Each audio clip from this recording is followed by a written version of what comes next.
Hello, কেমন আছেন সবাই? আশা করি ভালো আছেন। পাপেট থিয়েটারের আরেকটি এপিসোডে আপনাদের সবাইকে স্বাগত জানাই। পূর্ববর্তী এপিসোডগুলোতে আমরা জেনেছিলাম যে পাপেট শব্দের উৎপত্তি কোথা থেকে এবং পুতুল শব্দের উৎপত্তি কোত্থেকে কিভাবে হলো। তো আজ আমরা একটু আলোচনা করব যে পাপেট বা পুতুল বা ডল প্রাচীন সভ্যতায় এইগুলো কিভাবে এসেছে, কিংবা কিভাবে সভ্যতার সাথে সাথে এগুলো বিবর্তিত হয়েছে সেই বিষয় নিয়ে আমরা আজকে সংক্ষিপ্ত আলোচনা করব। আশা করি সবাই সাথে থাকবেন।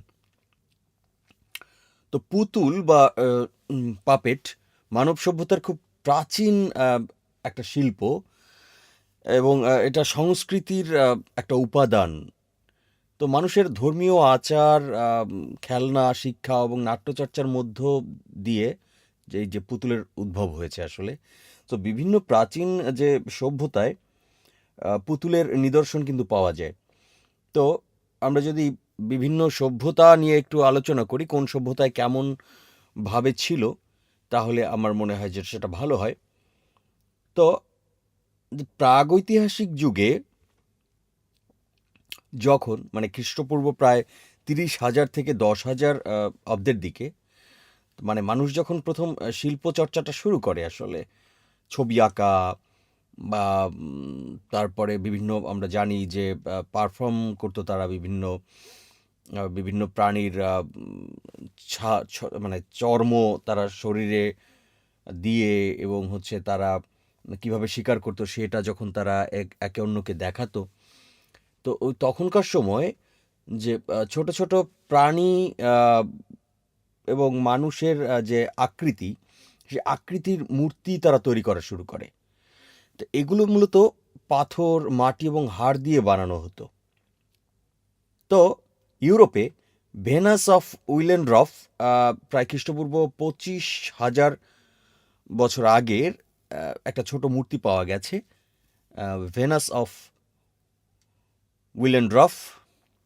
তো এই যে মূর্তিটা পাওয়া গেছে, এই মূর্তিগুলো আসলে ধর্মীয় প্রতীক হিসেবে তারা ব্যবহার করত। এগুলোকে উর্বরতার প্রতীক হিসেবে তারা এটাকে পূজা অর্চনা আমরা যেটা বলি সেটা করতো তারা।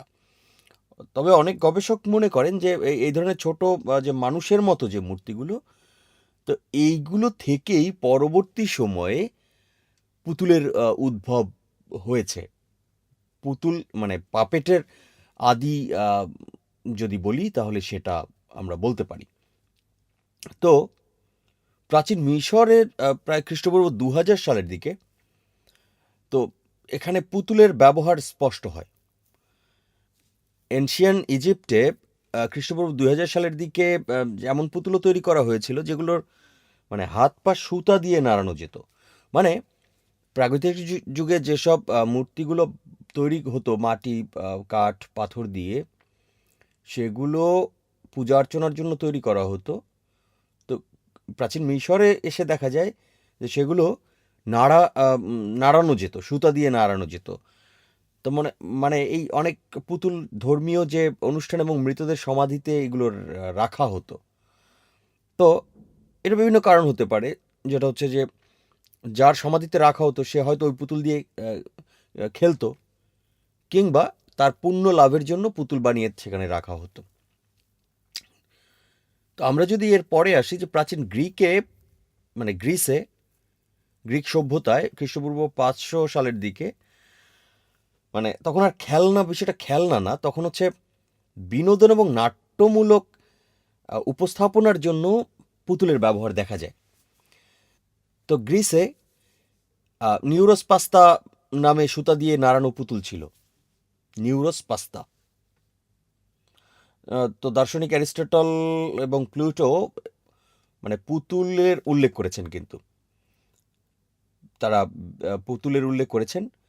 তো এই সময় পুতুলকে তারা যেভাবে উল্লেখ করেছেন যে মানুষের নিয়ন্ত্রণাধীন প্রতীক হিসেবে ব্যাখ্যা করা হয়েছে, মানে যে মানুষ পুতুলগুলোকে নিয়ন্ত্রণ করত। এই ব্যাপারটা অ্যারিস্টটল এবং প্লুটো তাদের লেখনীতে সেটা আমরা পাই। তো প্রাচীন ভারতে খ্রিস্টপূর্ব 200 সালের দিকে পুতুল নাট্যের ঐতিহ্য আসলে তখন শুরু হয়ে যায়। তো নাট্যশাস্ত্রে খ্রিস্টপূর্ব 200 থেকে খ্রিস্টীয় 200 এই সময়কার মধ্যে নাট্যকলার বিভিন্ন রূপের যে বর্ণনা করা হয়, সেক্ষেত্রে পুতুলের ইঙ্গিত পাওয়া যায়। তো ভারতীয় লোকসংস্কৃতিতে সুতা পুতুল মানে রোপ পাপেট বা মেরিনয়েড পাপেট যেটা, এবং ছায়া পুতুলের প্রচলন ছিল। পরবর্তীতে এই ভারতের যে পুতুল নাট্য বা পুতুলের যে পারফরমেন্স, সেগুলো দক্ষিণ এবং পূর্ব এশিয়ায় ছড়িয়ে পড়ে কিন্তু। তো এই সমসাময়িক সময়ে বা তার একটু আগে প্রাচীন চীনে খ্রিস্টপূর্ব 1000 থেকে খ্রিস্টীয় 200 সালের দিকে শ্যাডো পাপেটের বেশ একটা প্রচলন ঘটে। তো শ্যাডো পাপেটটা তখন অত্যন্ত জনপ্রিয় ছিল প্রাচীন চীনে, এবং কিংবদন্তি অনুযায়ী উ অফ হান এর সময়, মানে হানের যে সাম্রাজ্য, তখন এই ছায়া পুতুল মানে সম্রাটকে বিনোদন দিত, বা রাজকীয়ভাবে এই শ্যাডো পাপেট পারফরমেন্স হতো রাজদরবারে। তার প্রমাণ কিন্তু আমরা পাই। তো এছাড়াও প্রাচীন দক্ষিণ পূর্ব এশিয়ায় খ্রিস্টীয় 9ম থেকে 10ম শতকে ইন্দোনেশিয়া এবং এর আশেপাশে অঞ্চলে শ্যাডো পাপেট বেশ জনপ্রিয় হয়ে ওঠে, বিকশিত হয়। এই ব্যাপারে বলা যেতে পারে যে ইন্দোনেশিয়ায় হচ্ছে ওয়াং কুলিত পুতুল নাট্য তৈরি হয়, এবং রামায়ণ এবং মহাভারতের কাহিনী কিন্তু ইন্দোনেশিয়াতে পুতুলের মাধ্যমে দেখানো হতো। মানে শুধু ভারতবর্ষে রামায়ণ মহাভারতের কাহিনী দেখানো হতো না, ইন্দোনেশিয়াতেও এই ব্যাপারগুলো ছিল। তাহলে আমরা যদি সার্বিকভাবে প্রাচীন সভ্যতায় কিভাবে পাপেট ছিল, কিভাবে এসেছে, সেটা যদি একটু আলোচনা করি, তো প্রথমে ধর্মীয় আচার বা প্রতীক হিসেবে প্রথমে ছোট মূর্তি বা পুতুল এগুলো তৈরি হওয়া শুরু করলো। পরবর্তী সময়ে খেলনা হিসেবে পাপেটকে ব্যবহার করার, মানে পুতুল হিসেবে ব্যবহার করা হলো, এবং পরবর্তী সময় এটাকে আরও সচল করে বিভিন্নভাবে নাড়িয়ে নাট্য এবং বিনোদনের মাধ্যম হিসেবে পুতুলকে ব্যবহার করা হলো। তো আমরা আজ এ পর্যন্তই রাখি।